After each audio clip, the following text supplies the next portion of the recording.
One day, in the early morning, Gautam Buddha was sitting in a garden quietly with his disciples. A man arrived silently and stood in the shadows. That man was a great devotee of Lord Rama. He had built many temples across the country. He had devoted many years in the service of Lord Rama. He would always chant Rama's name and contemplate on Rama's greatness. He was old and close to his last years. Even after many years of dedicated spiritual efforts, he was not realized. He wanted to know for sure if there is God or not. When he heard about Buddha, he came to get his doubt cleared. When he felt nobody would notice him talking to Buddha, he asked Gautama, "O Tathagat, please tell me the truth and truth only. Is there God or not?" Buddha, from his intuition, knew that the man to be a great devotee of Lord Rama.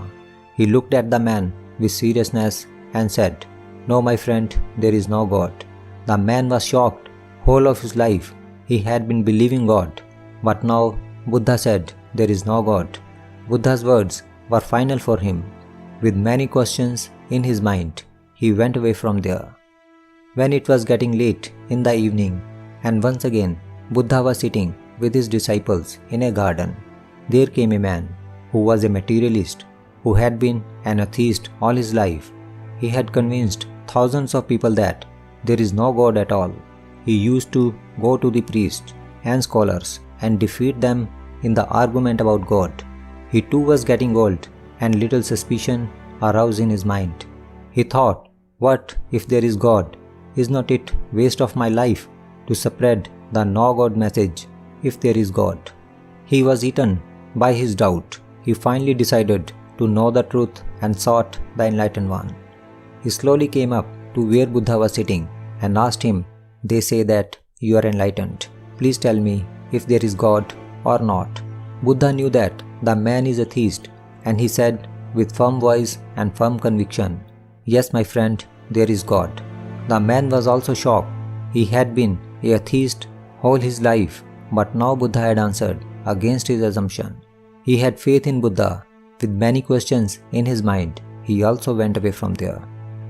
One of Buddha's disciples, who was sitting near Buddha in morning and evening, had listened to both the answers of Buddha. He was extremely confused after listening to both these answers. At night, when all were preparing to sleep, he went near Buddha and said, "O Lord, I am feeling very restless due to one question in my mind.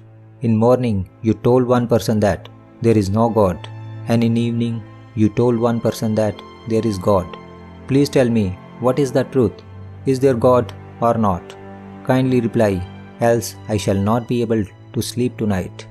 The Buddha smiled and said, "The answers I gave them were only for them. It has nothing to do with you. But still, if you want to know, then I tell you." The man who came in the morning was a theist. He had been believing in existence of God, but he never tried to find the truth about himself. His spiritual journey had stopped there. Therefore, I told him that there is no God to grow his spiritual quest. Now he will try to find the truth and his journey will start. The another man who came in evening was an atheist. He had been believing blindfold that there is no God. He also never tried to know the truth about his own existence. His spiritual journey had also stopped there. Therefore, to grow his spiritual quest and start his journey, I told him that, yes, there is God. Now he will try to find the truth, and thus his journey will start. I told each of them what they needed for their spiritual quest to grow stronger. The believer needs to find out, while the non-believer needs to find faith. That's the only way to grow. The disciple asked, "But Lord, what about me?" Buddha smiled and said, "Just continue meditating and you will arrive." In our lives, we see that there are two types of people in the world. One are those who believe in God, and other are those who don't. Whether you believe in God or not, it is not important. Important is to know about our real self.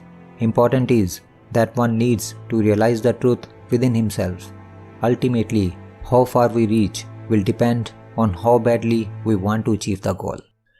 Those who has a great quest to know about their real entity will do diligent self-efforts to find the truth, and the truth will be revealed to those who wants it the most.